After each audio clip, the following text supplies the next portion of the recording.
ಕರ್ನಾಟಕದ ಮುಖ್ಯಮಂತ್ರಿ ಹುದ್ದೆಯನ್ನು ಹಿಡಿದೇ ಹಿಡಿತೀನಿ ಅಂತ ಹೇಳಿ ಡಿ.ಕೆ. ಶಿವಕುಮಾರ್ ಕನಸು ಕಂಡಿದ್ದೇ ಆಯಿತು. ಆ ಕನಸು ನನಸಾಗುವಂಥ ದಿನಗಳು ಸದ್ಯಕ್ಕಂತೂ ಬರುವ ಹಾಗೆ ಕಾಣಿಸ್ತಾ ಇಲ್ಲ. ರಾಜ್ಯದಲ್ಲಿ ಶುರುವಾಗಿದ್ದಂಥ ನಾಯಕತ್ವ ಬದಲಾವಣೆ ಚರ್ಚೆಗೆ ಹೈಕಮಾಂಡ್ ಬ್ರೇಕ್ ಹಾಕಿದೆ. ಅದಕ್ಕೆ ಕಾರಣ ಅಂತ ಹೇಳಿದ್ರೆ ಪಂಚರಾಜ್ಯಗಳ ಚುನಾವಣೆ.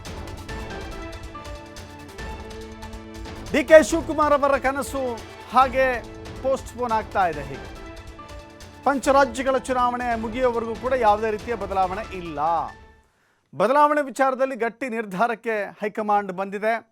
ಬದಲಾವಣೆಗೆ ಕೈ ಹಾಕಿ ಅಪಾಯವನ್ನು ಮೈಮೇಲೆ ಎಳೆದುಕೊಳ್ಳೋದು ಬೇಡ, ರಾಜ್ಯದಲ್ಲಿ ಯಥಾಸ್ಥಿತಿಯನ್ನು ಮುಂದುವರಿಸಬೇಕು ಅಂತ ಹೇಳಿ ವರಿಷ್ಠರು ನಿರ್ಧಾರವನ್ನು ಮಾಡಿದ್ದಾರೆ. ಚುನಾವಣೆಯ ಸಂದರ್ಭದಲ್ಲಿ ಒಬ್ಬ ಟಾಲೆಸ್ಟ್ ಲೀಡರ್, ಇಡೀ ಕರ್ನಾಟಕದ ಅಹಿಂದ ಸಮುದಾಯದ ಒಬ್ಬ ದೊಡ್ಡ ನಾಯಕ, ಆ ನಾಯಕನಿಂದ ಅಧಿಕಾರದಿಂದ ಕೆಳಗಿಳಿಸಿದರೆ ಇಡೀ ದೇಶಕ್ಕೆ ಕಾಂಗ್ರೆಸ್ ಕೊಡುವಂಥ ಸಂದೇಶ ಏನಾಗಿರುತ್ತೆ. ಸೊ ಆ ಕಾರಣದಿಂದಾಗಿ ಹಾಗಾದರೆ ಏನೆಲ್ಲ ಕಾರಣಗಳಿದ್ದಾವೆ ಅನ್ನೋದನ್ನು ಕೂಡ ನೋಡ್ತಾ ಹೋಗೋಣ. ನಾಯಕತ್ವ ಬದಲಾವಣೆ ನಂತರದ ಅಪಾಯಗಳ ಬಗ್ಗೆ ವರಿಷ್ಠರು ಮಾಹಿತಿಯನ್ನು ನೀಡಿದ್ದಾರೆ. ರಾಜ್ಯದಿಂದ ಹಲವು ಮಾಹಿತಿಯನ್ನು ಹೈಕಮಾಂಡ್ ಸಂಗ್ರಹ ಮಾಡಿದೆ. ತಮ್ಮದೇ AICC ತಂಡ ಬೆಂಗಳೂರಿಗೆ, ಕರ್ನಾಟಕಕ್ಕೆ ಬಂದು ಮಾಹಿತಿಯನ್ನು ಸಂಗ್ರಹ ಮಾಡಿದೆ. ರಾಹುಲ್ ಗಾಂಧಿ ಆ ಎಲ್ಲ ಮಾಹಿತಿಯನ್ನು ಪಡೆದುಕೊಂಡಿದ್ದಾರೆ.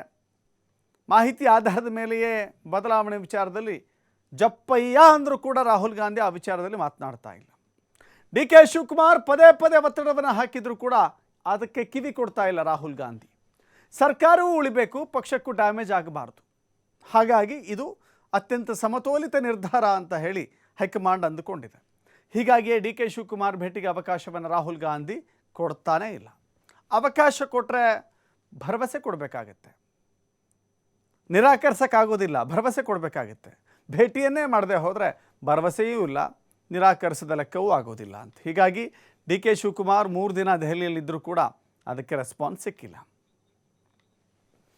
ಮತ್ತಷ್ಟು ಮಾಹಿತಿ ನಮ್ಮ ಪ್ರತಿನಿಧಿ ಶಿವಕುಮಾರ್ ನೀಡ್ತಾರೆ. ಶಿವಕುಮಾರ್, ನೋಡ್ತಾ ಇದ್ದೀವಿ ರಾಜ್ಯದ ನಾಯಕತ್ವ ಬದಲಾವಣೆಯ ಜಟಾಪಟಿ ಕೇವಲ ನಾಯಕರ ಹೇಳಿಕೆಗಳಿಗೆ ಮಾತ್ರ ಸೀಮಿತವಾಯಿತು ಇಲ್ಲಿ ಅಂತ ಅನಿಸುತ್ತೆ. ಯಾಕಂತ ಹೇಳಿದ್ರೆ ಕೆಲವಷ್ಟು MLAಗಳು ದೆಹಲಿಗೆ ಹೋದರು, ದಂಡಯಾತ್ರೆ ಮುಗಿಸ್ಕೊಂಡು ಬಂದರು. ಈಗ ಯಾರು ಕೂಡ ಚಕಾರ ಎತ್ತಾ ಇಲ್ಲ. ಡೆಲ್ಲಿಗೆ ಹೋದಂಥವ್ರು ಈಗಲೂ ಕೂಡ ಡಿ.ಕೆ. ಶಿವಕುಮಾರ್ ಮುಖ್ಯಮಂತ್ರಿ ಆಗಲಿ ಅಂತ ಹೇಳುವಂಥವ್ರು ಆ ಎದೆಗಾರಿಕೆ ಕೂಡ ತೋರಿಸ್ತಾ ಇಲ್ಲ. ಮೋಸ್ಟ್ಲಿ ಇದೆಲ್ಲ ಸಿನಾರಿಯೋ ಅವ್ರಿಗೆ ಅರ್ಥವಾಗಿದೆ ಅಂತ ಕಾಣಿಸುತ್ತೆ. ಡಿ.ಕೆ. ಶಿವಕುಮಾರ್ ಅವರ ಕನಸು ಮತ್ತೊಮ್ಮೆ ಪೋಸ್ಟ್ಪೋನ್ ಹಾಗಾದರೆ?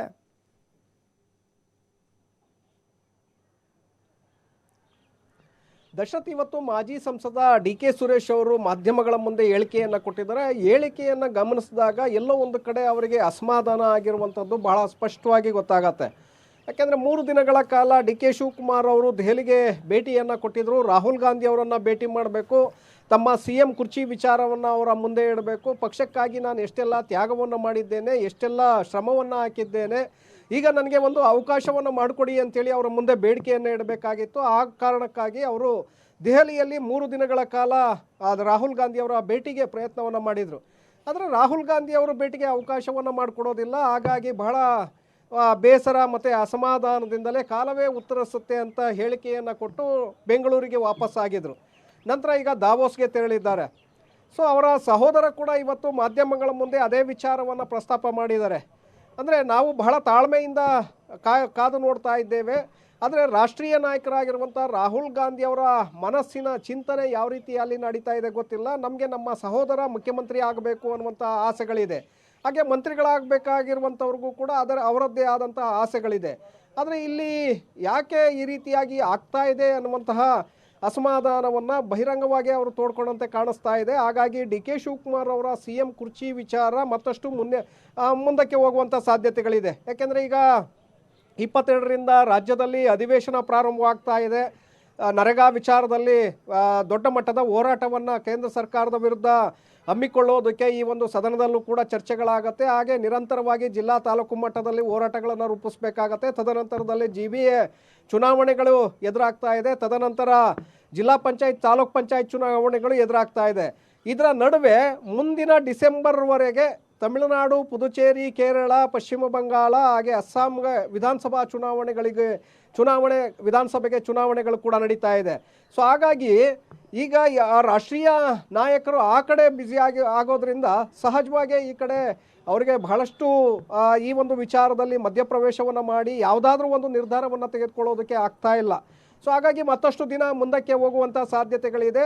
ಸೊ ಹಾಗಾಗಿನೇ ಡಿ ಕೆ ಶಿವಕುಮಾರ್ ಅವರು ದೆಹಲಿಗೆ ಭೇಟಿಯನ್ನು ಕೊಟ್ಟರು ಕೂಡ ರಾಹುಲ್ ಗಾಂಧಿ ಅವರು ಭೇಟಿ ಮಾಡೋದಿಲ್ಲ.